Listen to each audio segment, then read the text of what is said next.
Hello, I'm Joyce. I'm June. And I'm Paula. We're the Kavanagh Sisters, and we'd like to welcome you to our series of County and podcasts where we continue to shine a light on childhood sexual abuse and its impacts.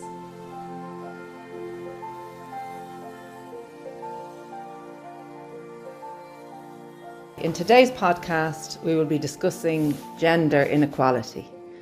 Gender inequality is huge, and you know, the male privilege bit, you're right. The people who are privileged can't see it. Or they don't feel the need to see it because it's not impacting them. Polly, you wouldn't notice it. It's like the way we live our lives. There's lots of things you just wouldn't know. It's just the way it's always been, and so you've no need. So you'd never question it. And because the opposite to privilege is oppression. So therefore, if you're oppressed, you just adopt it as your norm. Yeah. If you're the one doing the oppression, you don't know it's because it's like your culture. I'd love the idea of women sitting discussing this with their partners, because they're not doing anything wrong. They're doing what they've been taught, like we have.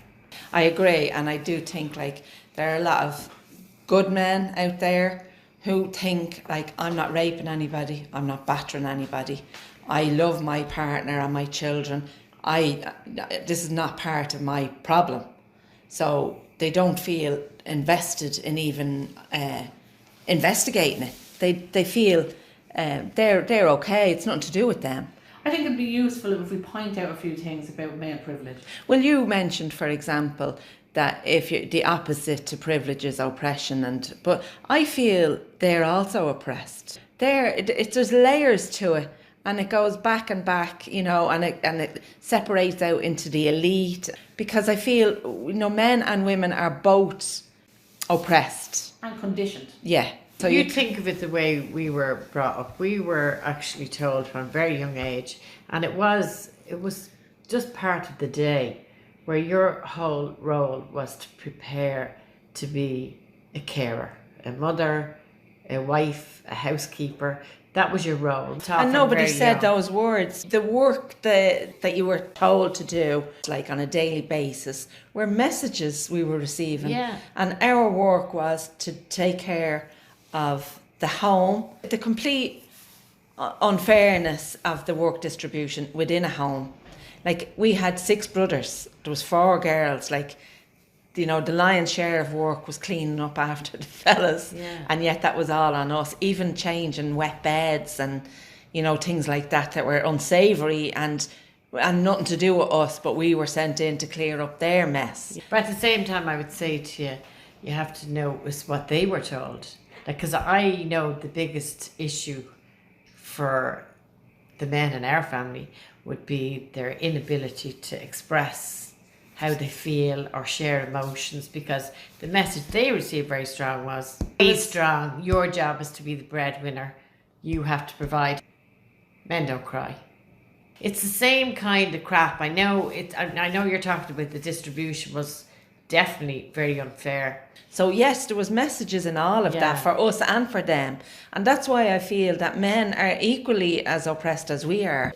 And really the cultural shift that's required in order to help them realise the benefits in gender equality. If you're the male in it and you're in the so-called privileged position, you are no better off because you've got a woman who's oppressed.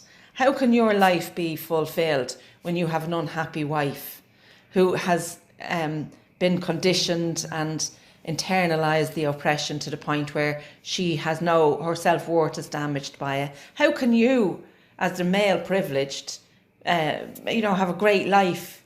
You're passing all those messages on down through generations. What's it going to take for the male to even realise that he is privileged? I think because a lot of what we're saying here will appear that the differences in between men and women and the cultural shift in how people operate is past tense, where it's really not, it's current.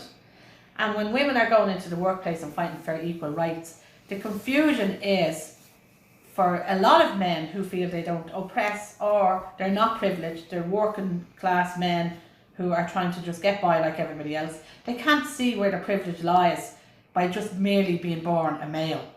So I think it'd be useful if they explore a couple of things, because there's a couple of points that were made. If a guy goes into his job and he's in the horrors, he's not in a good mood, and he's stomping around the place, nobody identifies his mood with his gender. I know. And another great one is, you ever driving along and somebody in front of you is driving very badly?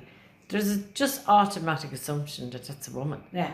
If a guy's in work and he's not succeeding and he's not rising up in the ranks, that's not put down to his gender. If a woman is not succeeding, it's put down to her gender.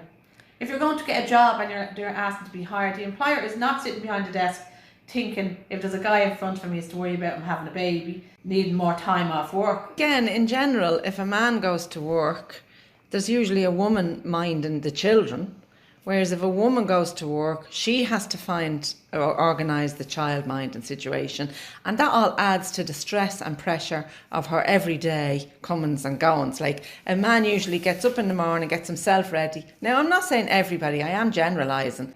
But there is research, there is data to show that children benefit from both parents mucking in, doing their equal share of housework and child minding. Now, that is starting to occur, and I'm, again, probably going to be generalising, but I've witnessed it myself with my own son, the way him and his partner are rearing their child. I can't believe how there's equal input into the upbringing of their child and the housekeeping. And he didn't witness that at home, so I'm stunned that he's actually taken that on. But I can't wait to see how that child benefits from that. And hopefully that is the way forward. But also, it's another talk I was listening to where they were discussing how unfair it is that when a man finally does decide maybe to take the role of stay-at-home dad, that although other men might say they admire his bravery and his courage and his choice, but ultimately they're scratching their heads, they don't understand it, and they do think of him as less than a man. Women are finding them less attractive if they're not demonstrating ambition and cutthroat behaviour out in the business world. And that's why the cultural shift is needed. We need to have more of these discussions. You're encouraging men to do it, but yet they're afraid to, because anytime they take a step in that direction, they're being criticised by other men and they appear less attractive to women. For instance, a guy walking down the road at night, his natural thought isn't somebody's walking behind him, they're going to attack him. Whereas it's every woman's natural thought that when you go walking and you're on your own, daylight, night, it doesn't make any difference where or when, your thought is you have to listen out and you have to be on guard. A man does not have to think like that. No.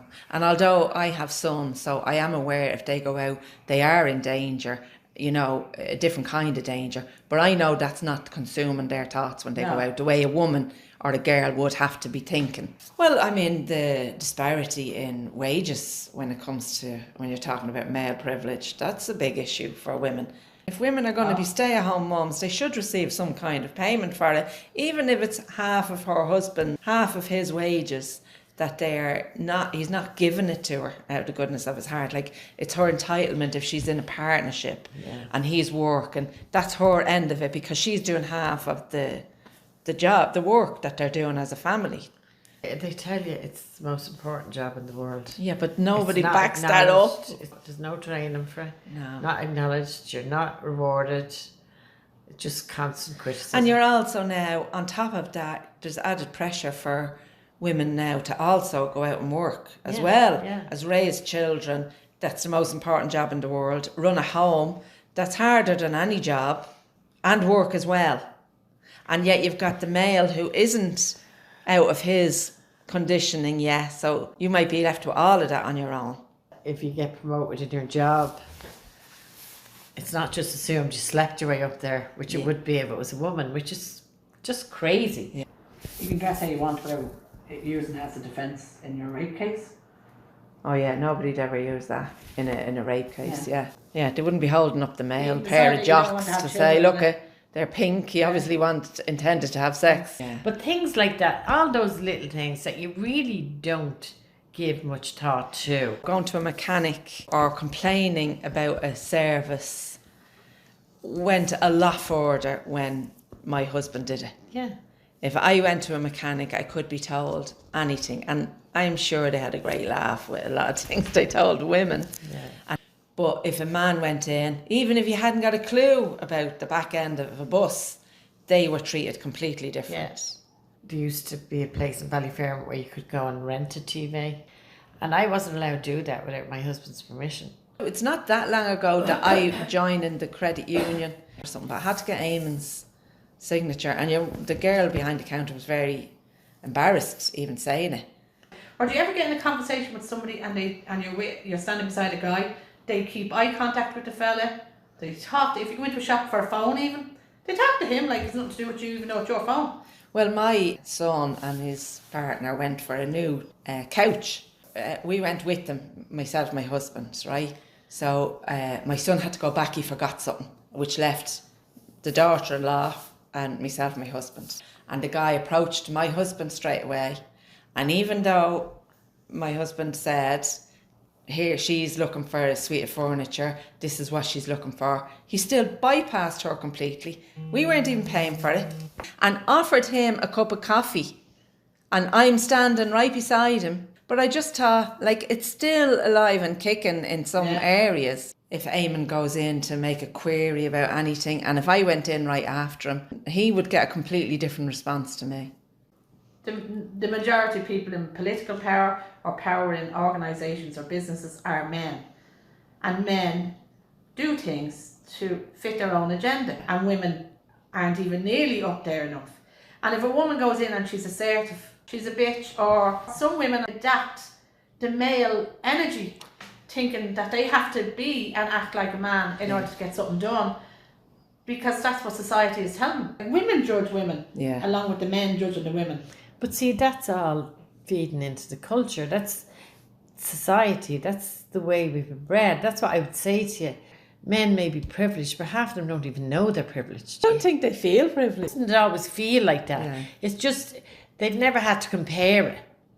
They wouldn't have taken that time. And why would you? Because your life is gone okay, whatever that is. And I suppose it's really sad in some ways, because over the years I've realised the benefits of our emotional intelligence that was never offered to men. Like, they were told big boys don't cry and suck it up and be a man and all that. Like, the messages they received left them no room whatsoever for emotional intelligence to express feelings. If they did, they were made to feel less of a man. Do you think now your sons are getting the same messages? Well, I'd say it's out there, so, you know, absolutely they'd be picking some of it up. But at the same time, I would say with my sons, they definitely have emotional intelligence. They can discuss how they feel, and they're absolutely open to see those things, because we would have conversations about that. But only through those conversations is there awareness. But they wouldn't have said, oh, Jesus, look at this, man. They wouldn't have noticed it if we didn't have conversations. But that's just the kind of group we are. And also it's a generational thing, because although there is change occurring with the next generation, natural changes that just kind of go with the territory, but we are still conditioned. So inadvertently, we would have instilled some of our oppression on them inadvertently. Now, hopefully, you know, growth and conversations over years would have offset the effects of some of that.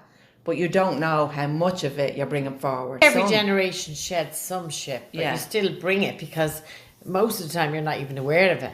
I do look at young girls now and I think they're getting stronger, but at the same time, I also see them complying and fitting in. You know, Lip fillers, they're getting butt implants, they're shaving every hair on their body. That's all for men. Yeah. Now that upsets me, because most of the time these girls are stunning. Yeah. And they don't need these false eyelashes and lip fillers, and they're just gorgeous. But by the time they're finished, they look like a duck. And they're after changing what was beautiful and perfect for a man. But there are other ways where you can see they're so much stronger than we were. There's a lot of shit they won't take that we did.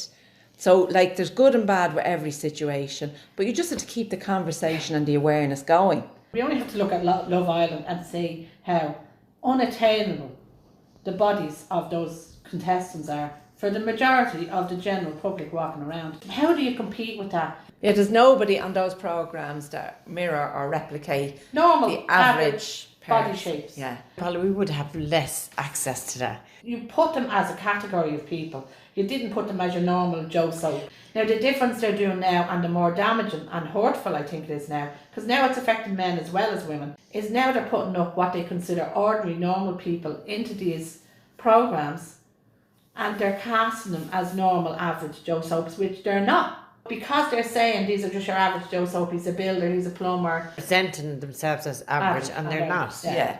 It has a huge impact because there's where your eating disorders comes from, your depression, your manic behaviour, your suicide. Like Joyce made the point that you could say the same for us growing up, because we aspired to be like the movie stars, because they didn't portray them warts and all. They were idols. As victims of childhood sexual abuse, in what way does the male privilege impact us differently than people who haven't been victims of abuse or trauma? Or does it? Well, getting out of it made it a lot harder, because you didn't know where to turn. You didn't have faith that there was anybody out there that could help you, that there was, you know, it felt like the ones that had the power were all against you. You know, and like we did turn to the church, to the doctors. Again, they were all males. That's what I mean. So we did reach out, but the message we got was no power out there was going to help us. Well, I suppose like the sexual abuse for a start was about power and control, and we as girls didn't have any of that. So that definitely had an impact. That allowed the abuse to happen in the first place. That accommodated for sexual abuse and incest, certainly within the family, because the power differential is embedded and it's behind doors. When you think of it, like, we're owned by your parents. I don't think they'd see that now. But you owned your kids. You could do what you like with them. Yeah, and like you could proudly make that statement, you know, that they're my property, my children. And clearly, when you think of even where we went to get help in the end, that was an organisation for women, run by women. So in our lifetime, I wouldn't have gone anywhere for help that I would have seen men as useful. I wouldn't see men in that role. I wouldn't naturally have seen a man in that role. So I still would be surprised when I see men as carers roles. But see, that's it. That's the whole point. You were surprised because you wouldn't have given it a second thought if you didn't mention them or you didn't notice them. No, but what I'm trying to get at is it different because of my abuse? Would I not see a man in that role more because of my abuse and my culture? I would automatically fear a man Because of your in that abuse. Control situation. I wouldn't be able to let down a guard or go in and trust a man trying to support me in a counselling environment because of my abusive background. Doubts around men therapists would be their inability to go as far as we'd go on an emotional level. That would be the thing that's not me. So it's not that. I still have a level of conditioning around my beliefs about men. And yeah, I would have doubts still. I don't think I would, if I got choice, would prefer a man. I think I'd prefer a woman. And a mature woman. I would only like to be with somebody who I felt lived. Like a male doctor. I wouldn't go to a male doctor. I wouldn't do it. I'd go to a female doctor and I'd drive to the end of the earth sooner than go to a male doctor. That's my own preference. In terms of our abuse, I'm not sure how much of our culture, you know, I'd say it's a combination of the two. Yeah. What you're left with in terms of, you know, judging whether you'd prefer your preference for a male therapist or a male doctor, or, you know, I would prefer a female. And at this stage in my life, I couldn't say that was because of my abuse. No. But I'd say I'm still conditioned to a certain degree by my culture. But it could have been the combination of the two that have left me in this place. Yeah. Well, like us, I think we're best placed to help people who are sexually abused because we were. I think midwives who have had children are best placed to help women bringing children into the world. So I feel, how can a man understand me when he hasn't felt what I feel, or he's never, you know what I mean, he hasn't experienced it and he never will.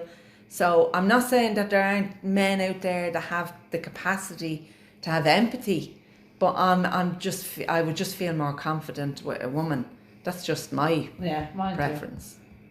My partner is old school. Now he'll tell you absolutely he's crazy about me and he's respectful and not, and he is.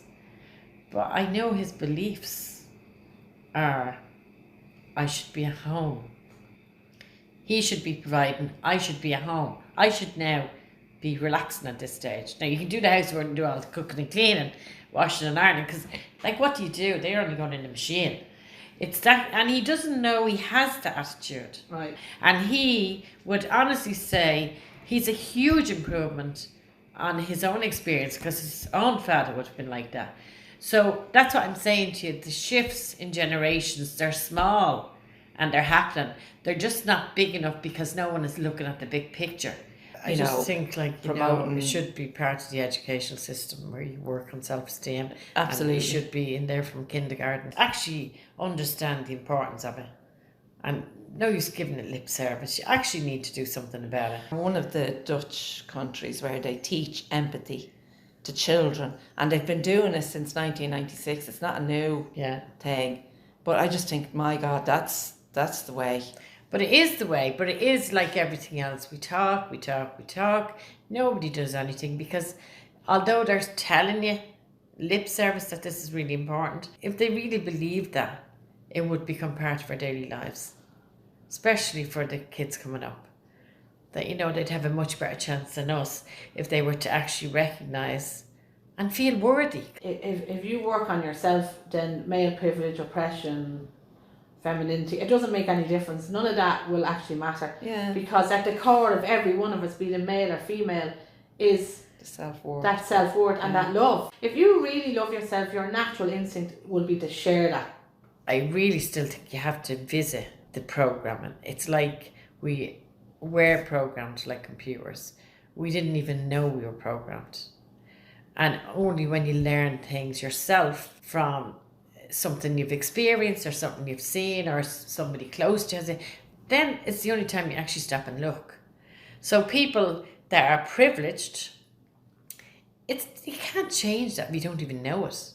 So regardless of what we can do for the future generation, like our generation and one after us needs work. We need to know that this is there. We need to have conversations about it, but you can do nothing unless you're aware. So it's actually, the idea would be that people think about the basics from morning to night. What's the difference between me and my partner?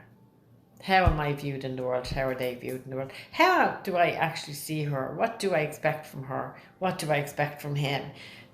It'd be just very interesting to start having conversations so we're educated ourselves in relation to our own behaviours and our thoughts. Thank you for listening. Hopefully some of the information we've shared will resonate with you and bring you to a place where you can have compassion for yourself.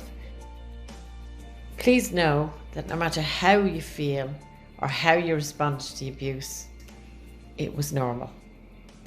We're hopeful and optimistic that those in a position of power to bring about change will be moved into action so we can finally eradicate childhood sexual abuse. So please spread the word and share the information. The decision to heal from childhood sexual abuse places you on the most important journey of your life. You're in charge of this journey. Only you know what works for you and what doesn't. It takes as long as it takes because there's no rush in it and there's no faking it. You have to feel it. And just as the ripple of pain that you're in goes out and impacts all of those around you, so does the healing. And the more you heal, the more everyone around you benefits from your healing. You've been listening to the Kavanagh Sisters podcast. You can contact us through Facebook, Twitter and Instagram, or email thekavanaghsisters@gmail.com. We would like to leave you with a quote that you can carry with you throughout your day. We live in an age where it can seem that we have less and less power over the way we live our lives. But if we've ever to eradicate gender inequality, men and women must come together, have the conversations and decide for ourselves how we want our genders in the future to be defined.